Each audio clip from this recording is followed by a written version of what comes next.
আসসালামু আলাইকুম এভরিওয়ান, কেমন আছেন? আশা করি ভালো আছেন। আমিও আলহামদুলিল্লাহ আপনাদের দোয়ায় ভালো আছি। তো অনেকদিন পরে আবার চলে আসলাম আপনাদের মাঝে। আজকে দেখাবো আমাদের এলাকার ঐতিহ্যবাহী চানকার বিল। এটা বাপদাদার আমলের অনেক পুরানো বিল।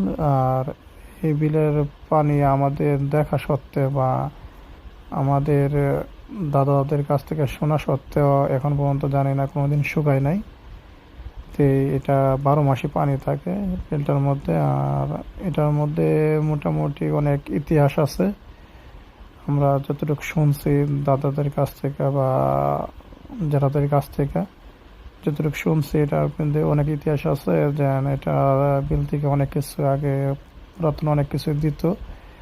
যারা পুরাতন লোক, আগেকার দিনের লোক, তারা বলতো যে অনেক কিছু পাওয়া যায়।